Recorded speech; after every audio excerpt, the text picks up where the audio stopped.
بسم الله الرحمن الرحيم. الحمد لله رب العالمين، وصلى الله وسلم وبارك على نبينا محمد وعلى آله وصحبه أجمعين. أما بعد، ہم لوگ عمدۃ الاحکام للامام المقدسی اس کتاب میں کتاب الحج پڑھ رہے ہیں، اور کتاب الحج میں باب التمتع پڑھنے جا رہے ہیں. ہمارے پاس جو نسخہ ہے اس میں حدیث نمبر 225 ہے، اور بعض نسخوں میں 284 ہے جو پی ڈی ایف کے نسخے. تو پڑھیں شیخ، شروع کریں گے. بسم الله الرحمن الرحيم نحمده ونصلي على رسوله الكريم أما بعد. عن أبي جمرة نصر بن عمران الضبعي قال: سألت ابن عباس عن المتعة فأمرني بها، وسألته عن الهدي فقال: فيه جزور أو بقرة أو شاة أو شرك في دم. قال: وكان أناس كرهوها فنمت فرأيت في المنام كأن إنسانا ينادي: حج مبرور ومتعة متقبلة. فأتيت ابن عباس فحدثته فقال: الله أكبر، سنة أبي القاسم صلى الله عليه وسلم.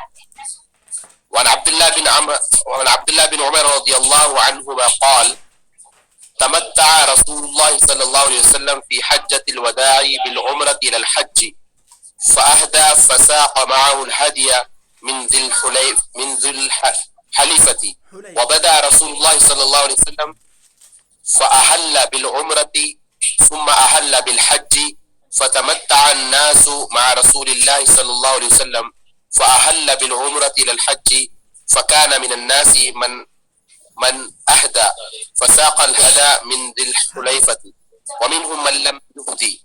فلما قدم النبي صلى الله عليه وسلم مكة قال للناس: من كان منكم قد أهدى فإنه لا يحل من شيء حرم منه حتى يقضي حجه، ومن لم يكن منكم أهدى فليطف بالبيت وبالصفا والمروة وليقصر وليحلل ثم ليهل بالحج وليهدي. فمن لم يجد حج فلم يصم 3 أيام في الحج و7 إذا رجع إلى أهله.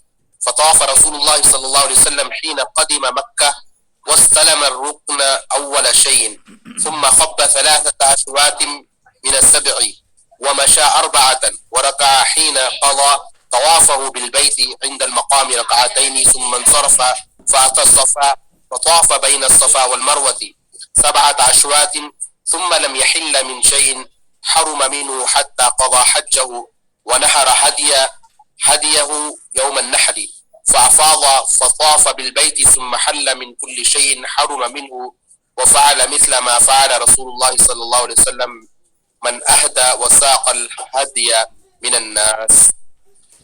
ٹھیک ہے، تو ابھی آپ کے پاس 2 حدیثیں ہوئی. آپ نے 2 حدیثیں پڑھی. جی اچھا، ہمارے پاس ذرا ترتیب آگے پیچھے ہے، اور اچھا اس کے بعد والی حدیث بھی آپ پڑھ لیں تاکہ شاید ہماری ترتیب سے ہی سلسلہ جاری رہے. ہمارے پاس جو 226 میں ہے وہ حضرت حفصہ کی روایت ہے، عن حفصة زوج النبی صلی اللہ علیہ وسلم. اس کو بھی پڑھ لیں. وعن حفصة زوج النبي صلى الله عليه وسلم أنها قالت: يا رسول الله، ما شأن الناس حلوا من العمرة ولم تحل أنت من عمرتك؟ قال: إني لبدت رأسي وقلدت هدي فلا أحل حتى أنهر. هذا وبالله التوفيق. صلى الله عليه وسلم. چلیے، اور ایک حدیث حضرت عمران بن حسین کی. وعن عمران بن حسين رضي الله عنه أنه قال: أنزلت آية المتعة في كتاب الله ففعلناها مع رسول الله صلى الله عليه وسلم ولم ينزل قرآن يحرمها ولم ينزل قرآن يحرمها ولم ينهى عنها حتى مات. فقال رجل برأيه ما شاء. قال البخاري: يقال فقال إنه عمر.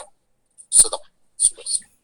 اور آپ کے اس اور میں ایک حدیث لاسٹ ہاں ولمسلم نزلت ولمسلم نزلت آية المتعة يعني متعة الحج وأمرنا بها رسول الله صلى الله عليه وسلم ثم لم تنزل آية تنسخ آية متعة الحج ولم ينهى عنها رسول الله صلى الله عليه وسلم حتى مات ولهما بمعناه.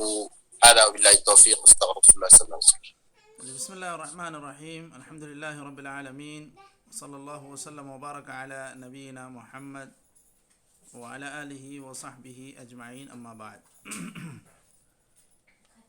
ہم لوگ عمدۃ الاحکام للامام المقدسی اس کتاب میں کتاب الحج پڑھ رہے ہیں، اور جو باب یہاں پر اب ہم پڑھ رہے ہیں وہ ہے باب التمتع. اور یہاں جو حدیث نمبر ہے ہماری کتاب میں وہ ہے حدیث نمبر 225، بعض پی ڈی ایف کے نسخوں میں حدیث نمبر 284 ہے. اور یہ جو حلقہ ہمارا تسلسل سے چل رہا ہے اس میں یہ حلقے کا نمبر ہوگا 62 نمبر ایپیسوڈ.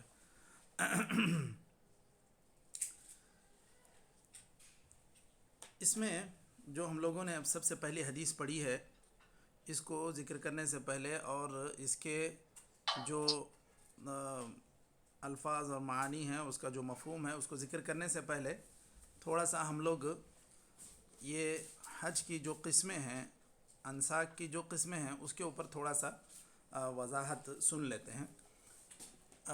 حج کی 3 قسمیں ہیں یا نسک کی 3 قسمیں ہیں. الانساک ثلاثہ، 3 قسمیں ہیں. ایک ہے حج تمتع، دوسرا ہے قران، تیسرا ہے حج افراد. اب ان تینوں کی تعریف اور ان تینوں کا مفہوم ہمارے ذہن میں ہونا چاہیے تاکہ سارے حدیثیں سمجھنے میں ہمیں آسانی ہو. حج تمتع کسے کہتے ہیں؟ آدمی اشہر حج میں عمرے کی نیت سے احرام باندھے اور عمرہ کر کے جب اس سے ختم ہو جائے، فارغ ہو جائے، تو پھر وہ مکے میں رہے، اور جس طرح عام انسان رہتا ہے اس کے اوپر کسی قسم کی کوئی پابندی نہیں. بال کاٹ سکتا ہے، ناخن کاٹ سکتا ہے، یہ سارے کام کر سکتا ہے. تو یہ آدمی عمرے سے فارغ ہونے کے بعد 8 ذی الحجہ تک اپنے طور پر یہ جب بھی جائے، چاہے وہ شوال میں جائے، ذی القعدہ میں جائے، حتیٰ کہ ذی الحجہ میں جائے، تو بھی یہ آدمی عام انسانوں کی طرح رہے گا جب وہ عمرہ ادا کر لے. اب اس کے اوپر جو ذمہ داری عائد ہوگی وہ 8 ذی الحجہ کو ہی، کہ وہ پھر جہاں پر بھی جس جگہ پر بھی وہ مقیم ہے وہاں سے وہ حج کا احرام باندھے گا دوبارہ.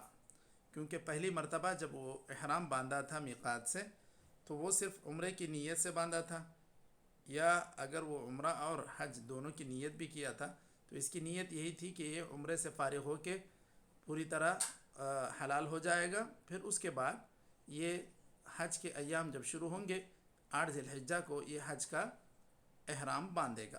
یہ ہو گیا حج تمتع. اب اس کو تمتع کیوں کہتے ہیں؟ اس لیے کہ اس نے حج اور عمرہ دونوں کیا، اور اس میں محظورات احرام سے اس نے فائدہ اٹھایا. کب؟ عمرے سے فارغ ہونے کے بعد جو بھی محظورات احرام ہوتے ہیں اس کا یہ پابند نہیں ہوا، تو اس اعتبار سے یہ فائدے میں رہا، حج تمتع ہو گیا. اور بھی اس کے کچھ دیگر وجوہات بیان کیے گئے ہیں. اور رہی بات دوسرے حج کی، حج قران. قران کے معنی ہوتے ہیں ملانا. اس میں انسان کیا ملا رہا ہے؟ ایک تو حج اور دوسرا عمرہ، ان دونوں کی نیت کر کے انسان احرام باندھے گا، اور جب یہاں سے یہ میقات سے نکلے گا تو ان دونوں کی نیت اس کی ہوگی. پھر جب مکہ میں آئے گا تو اس وقت یہ طواف کر کے، یعنی طواف قدوم کر کے، اگر چاہے تو ایک سعی کرے جو حج کی سعی ہے، ورنہ وہ خاموش رہے، حج 8 ذی الحجہ 8 ذی الحجہ تک وہ اپنے طور پر ایسے ہی حالت احرام میں رہے، وہ جتنے محظورات احرام ہیں ان سب سے وہ بچے گا، خوشبو لگانا، بال کاٹنا، ناخن کاٹنا، گھر والوں سے ملنا، یہ ساری چیزوں سے وہ دور ہی رہے گا کیونکہ وہ حالت احرام میں ہے۔ اور نبی صلی اللہ علیہ وسلم نے اپنے ساتھ قربانی کا جانور بھی ساتھ لے لیا تھا مدینے سے، تو اس لیے آپ صلی اللہ علیہ وسلم بھی حالت احرام ہی میں رہے جب مکہ پہنچے۔ اب علماء میں اختلاف ہے کہ نبی کریم صلی اللہ علیہ وسلم کا جو حج تھا وہ کیا تھا، حج افراد تھا، تمتع تھا، قران تھا۔ شیخ الاسلام ابن تیمیہ، امام ابن قیم کا یہی راجح موقف ہے کہ آپ صلی اللہ علیہ وسلم کا جو حج تھا وہ حج قران تھا، کیونکہ آپ صلی اللہ علیہ وسلم قربانی کا جانور بھی لے کر چلے تھے، حج اور عمرہ دونوں کی نیت آپ صلی اللہ علیہ وسلم نے کی تھی، تو یہ آپ صلی اللہ علیہ وسلم کا حج حج قران تھا۔ اس کے لیے انہوں نے کئی دلائل امام ابن قیم نے زاد المعاد میں دیے ہیں، 20 سے زیادہ دلائل انہوں نے دیے ہیں۔ اب تیسرا حج ہے حج افراد۔ اس کا ارادہ جو آدمی حج افراد رکھا ہے، ارادہ کیا ہے، اس کے اوپر صرف حج کرنے کا اس کا ارادہ ہے، اور اس پر قربانی کا جانور بھی نہیں۔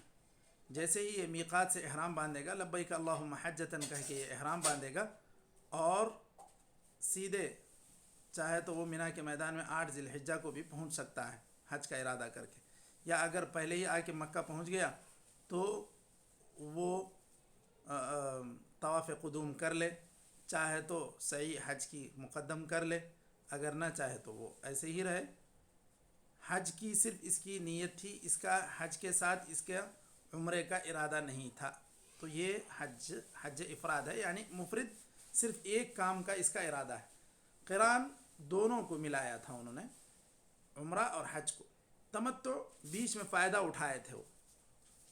یہ 3 صورتیں ہیں۔ اب اس کی افضلیت میں اختلاف ہے علماء کا کہ کون سا افضل ہے۔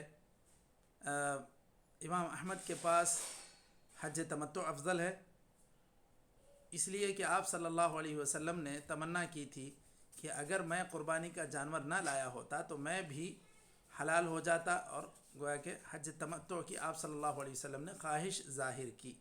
امام احمد کہتے ہیں کہ جب آپ صلی اللہ علیہ وسلم چونکہ قربانی کا جانور لے آئے تھے، اب یہاں پر آپ کا یہ حج تمتع کا امکان نہیں رہا، کیونکہ آپ صلی اللہ علیہ وسلم نے قربانی کا جانور ساتھ لے لیا تھا، تو یہاں آپ صلی اللہ علیہ وسلم حلال نہیں ہو سکتے تھے، تو اسی لیے یہ حج تمتع ہی افضل ہے، کیونکہ آپ صلی اللہ علیہ وسلم نے اس کی تمنا کی اور کہا تھا لو استقبلت من امری ما استدبرت ما سقت الہدیہ، کہ آپ صلی اللہ علیہ وسلم نے کہا کہ اگر مجھے پہلے ہی سے اس بات کا اندازہ ہوتا کہ مجھے صرف عمرہ کر کے حلال ہو جانا ہے، پھر حج کی نیت سے احرام باندھنا ہے، تو میں قربانی کا جانور ساتھ نہیں لاتا۔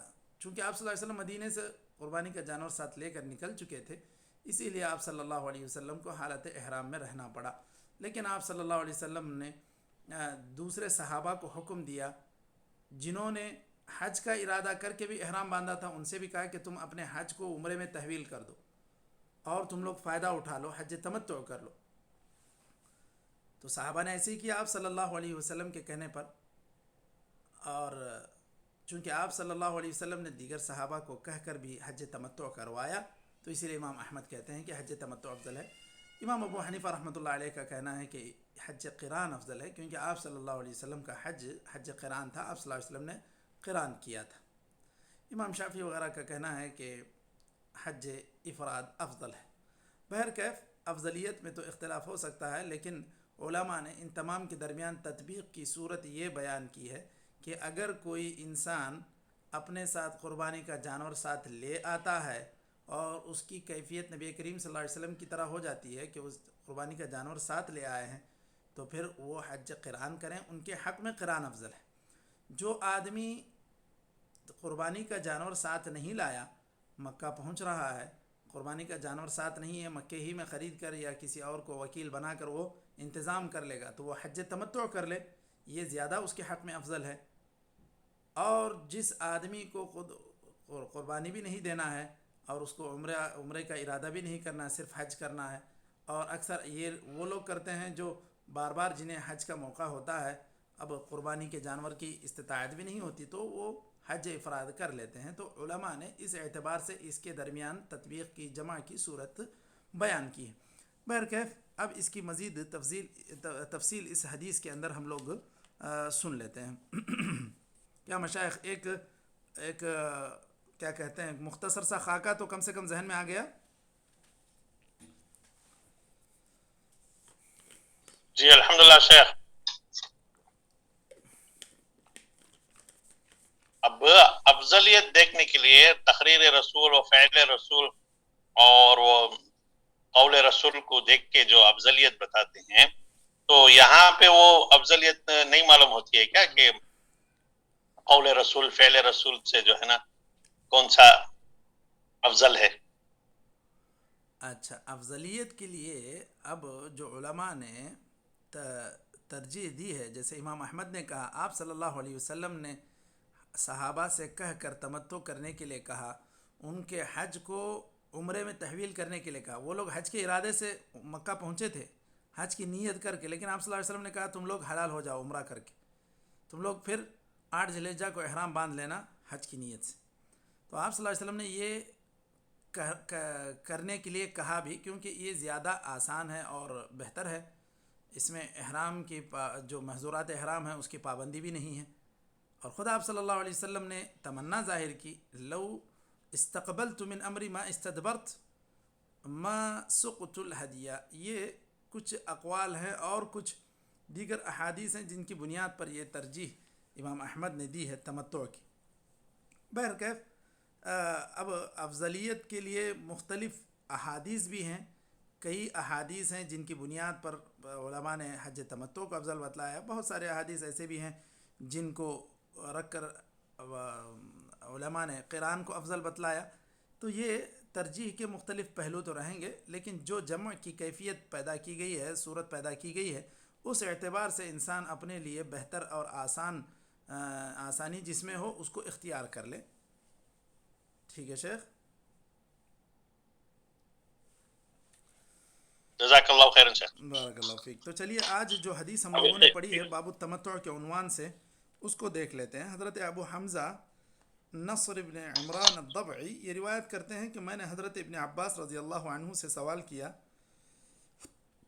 متعہ کے تعلق سے۔ ان کا مقصود متعہ سے المتعۃ فی الحج، حج تمتع تھا، یہ وہ متعہ نہیں جو نکاح متعہ کی قسم بیان کی جاتی ہے۔ فَأَمَرَنِي بِهَا، مجھے حضرت ابن عباس نے حکم دیا کہ تم حج تمتع ہی کرو۔ وَسَأَلْتُهُ عَنِ الْهَدْيِ، پھر میں نے سوال کیا کہ بھئی قربانی کا جانور یہ کس میں سے ہونا چاہیے، کیا ہونا چاہیے؟ تو حضرت ابن عباس نے کہا فیہ جزور، اونٹ یا گائے یا بکری، او شرکن فی دمن، یا ایک حصہ لے لیں، ایک شیر لے لیں، چاہے وہ قربانی کیا کہتے ہیں گائے میں ہو یا پھر اونٹ میں ہو۔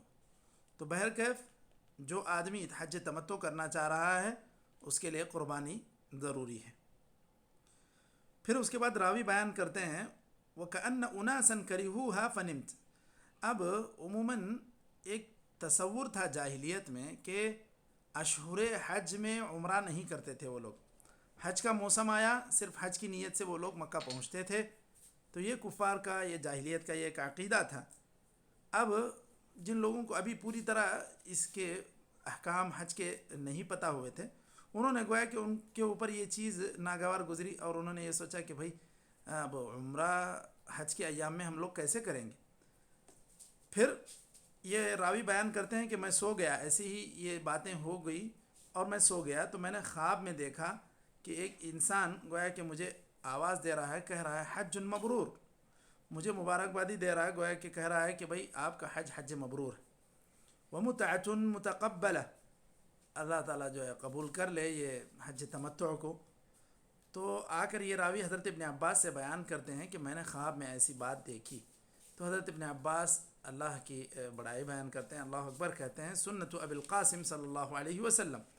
تو آپ نے خواب کے اس بیان کو یا خواب کی اس وضاحت کو سن کر خوشی کا اظہار کیا، کیونکہ جیسا حدیث میں رؤیا صالحہ کے تعلق سے منقول ہے کہ یہ جزء من اجزاء النبوہ، یہ نبوت کی بقیہ ماندہ چیزوں میں سے ایک چیز ہے. اب اس حدیث سے کیا باتیں معلوم ہوتی ہیں؟ سب سے پہلے تو یہ کہ حج تمتع کرنا اشہر حج میں یہ بہتر ہے، اور اس کا ثبوت ہے حضرت ابن عباس نے اس کی تائید کی. حضرت ابن عباس کا موقف یہی ہے کہ وہ حج تمتع ہی کو افضل مانتے ہیں. اب جن لوگوں کا یہ تصور تھا جاہلیت میں وہ کہ عمرہ ہم نہیں کریں گے، حج کے ایام میں صرف حج کریں گے، یہ تو اس تصور کے لیے شرعی نصوص سے کوئی دلیل نہیں، بلکہ اسلام نے اس کو گویا کہ باطل قرار دیا. اور آپ صلی اللہ علیہ وسلم نے جب صحابہ کو عمرہ کر کے پھر حج کا احرام الگ سے باندھنے کے لیے جب تاکید کی تو اس سے یہ پتہ چلا کہ اسلام نے یہ ساری باتیں کل عدم قرار دی. کہا کہ یہ کوئی تصور، یہ کوئی معتبر تصور نہیں ہے کہ اشہر حج میں عمرہ نہ کیا جائے، اس کی کوئی خاص وجہ نہیں ہے.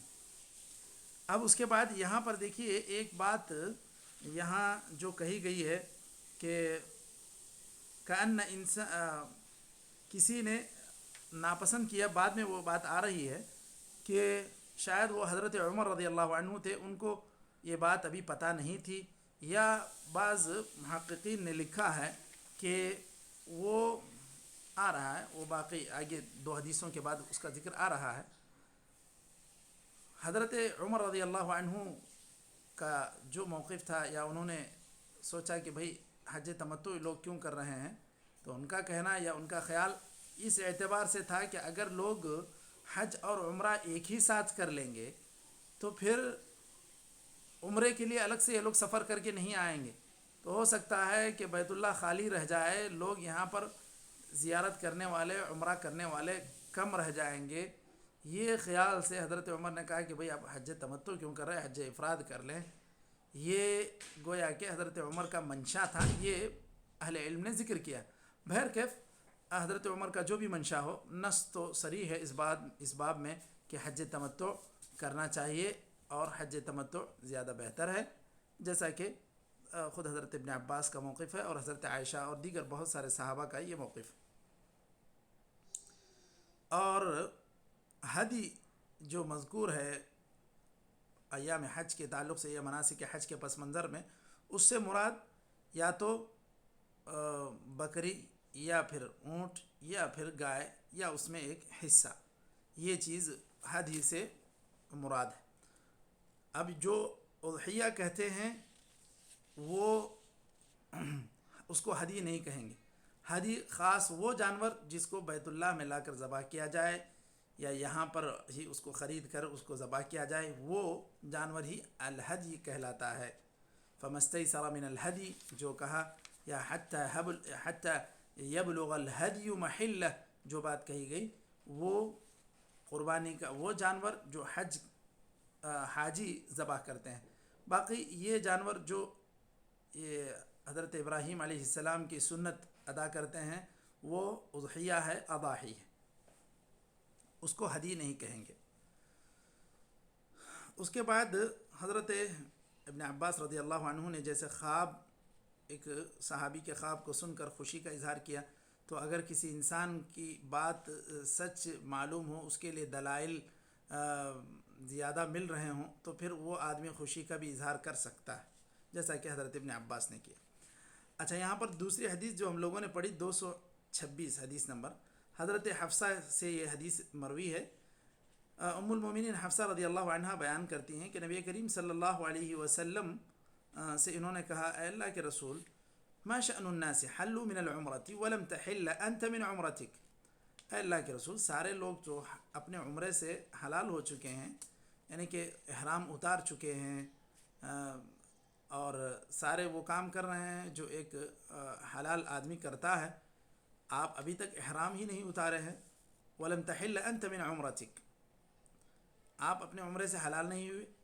تو آپ صلی اللہ علیہ وسلم نے اس کی وجہ بیان کی، میں اس لیے حلال نہیں ہوا، انی لبت رأسی، میں نے اپنے سر کو گویا کہ اپنے سر کے بالوں کو میں نے لبدہ کیا، یعنی کہ کچھ ایسی چیز کا استعمال کرنا، اس کو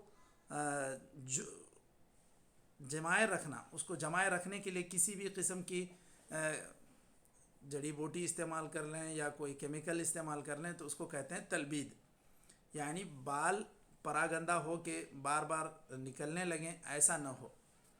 اب چونکہ محرم ہیں تو ان کے بال برابر ایک جگہ مرتب رہیں، اس لیے اس طرح آپ صلی اللہ علیہ وسلم نے تلبید کی تھی۔ اس کے بعد آپ صلی اللہ علیہ وسلم نے اس میں کہا وقلت ہدی، میں نے اپنے قربانی کے جانور کو قلادہ پہنایا۔ قلادہ کس کو کہتے ہیں؟ گلے میں پٹا ڈالنے کو، گلے میں اشعار کرنے کو کہ اس طرح کہ یہ جانور اللہ کے گھر کے پاس ذبح کیا جانے والا ہے، اس کو اشعار کرنا، اس کو کہتے ہیں تقلید۔ تقلید اصل میں گلے میں پٹا ڈالنے کو کہتے ہیں۔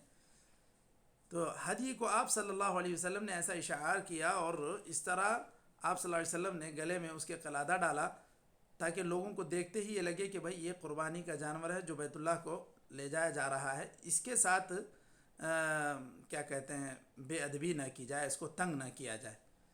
فلا احل حتى انحر، تو میں جب قربانی کا جانور لے آیا ہوں تو ایسے حال میں کیسے حلال ہو سکتا ہوں؟ تو آپ صلی اللہ علیہ وسلم چونکہ قربانی کا جانور لے آئے تھے، اسی لیے آپ صلی اللہ علیہ وسلم حلال نہیں ہوئے۔ جن صحابہ نے قربانی کا جانور اپنے ساتھ نہیں لایا تھا، آپ صلی اللہ علیہ وسلم نے ان کو حکم دیا کہ تم لوگ حلال ہو جاؤ، لیکن جن لوگوں کے پاس قربانی کا جانور تھا وہ لوگ مدینے سے ساتھ لے آئے تھے، ان کو اپنے احرام میں باقی رہنے کے لیے کہا۔ تو یہ ہو گئی دوسری بات اس حدیث میں۔ تو تلبید کا معنی مفہوم واضح ہو گیا مشائخ؟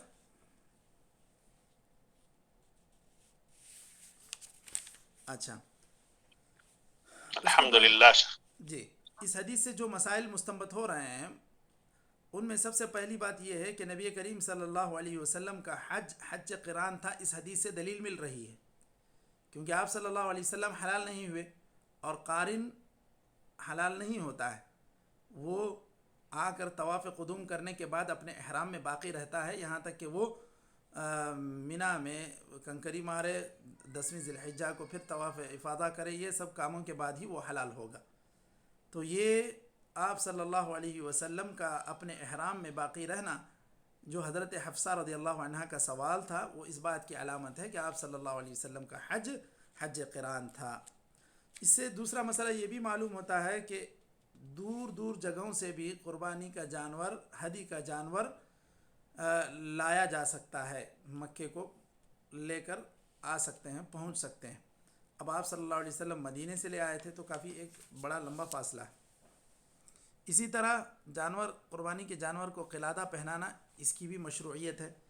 اسی طرح آپ صلی اللہ علیہ وسلم نے کہا میں نے اپنے سر کو تلبید کی ہے، یعنی کہ اپنے سر پر میں نے کچھ وہ چیز لگائی جس سے میرے بال بھی جمے رہیں۔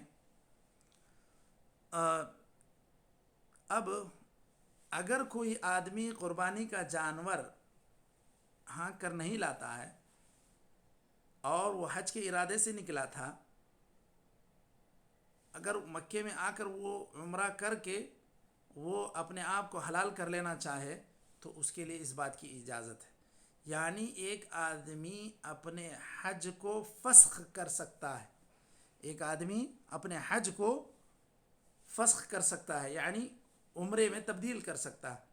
جو آدمی پہلے گھر سے حج کا ارادہ کر کے نکلا تھا، وہ مکہ پہنچ کر اس کو عمرے میں تبدیل کر سکتا ہے، پھر جب 8ویں ذی الحجہ ہوگی اس وقت وہ حج کا احرام باندھے گا۔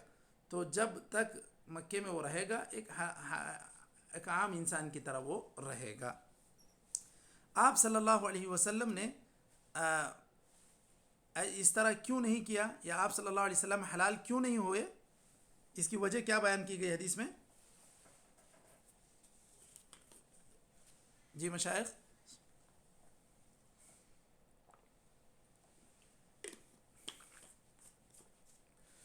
سوال ریپیٹ شیخ۔ جی آپ صلی اللہ علیہ وسلم سے جب پوچھا گیا کہ آپ کیوں حلال نہیں ہوئے، لوگ تو حلال ہو گئے ہیں، تو آپ صلی اللہ علیہ وسلم نے کیا جواب دیا؟ وہی اونٹ میں نہیں اگر لے کر نہیں آتا ہاں تو میں حلال ہو جاتا. ٹھیک ہے، بالکل. تو اس کا مطلب یہ ہے کہ جو آدمی قربانی کا جانور لے آئے گا، کیا وہ اپنے حج کو فسخ کر سکتا ہے اور اس کو عمرے میں تحویل کر سکتا ہے کیا؟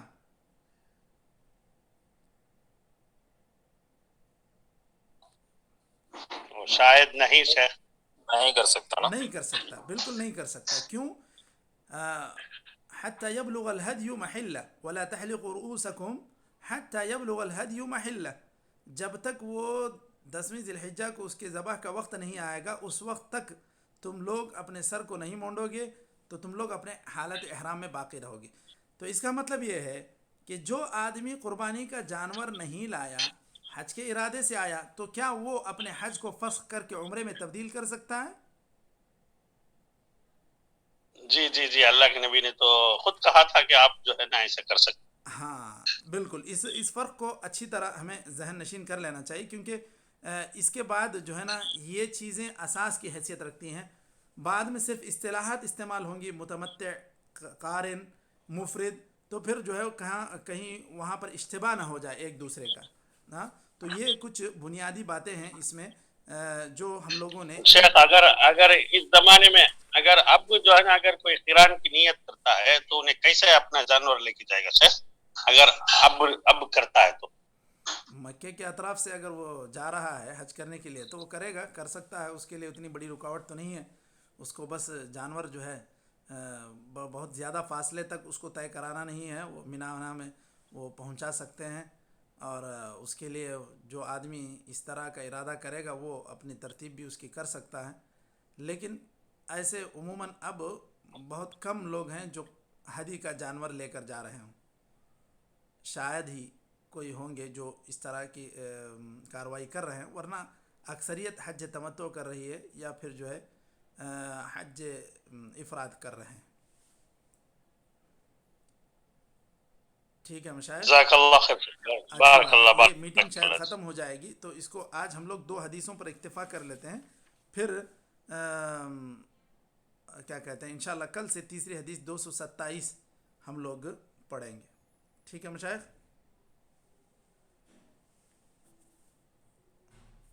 نکتفی بہذا القدر وصلی اللہ وسلم وبارک علی نبینا محمد وعلی آلہ انشاءاللہ وصحبہ خیر اجمعین. انشاءاللہ. اچھا یہ ایک بات یہاں پر شاید کہیں اور یہ نہ ہو جائے کہ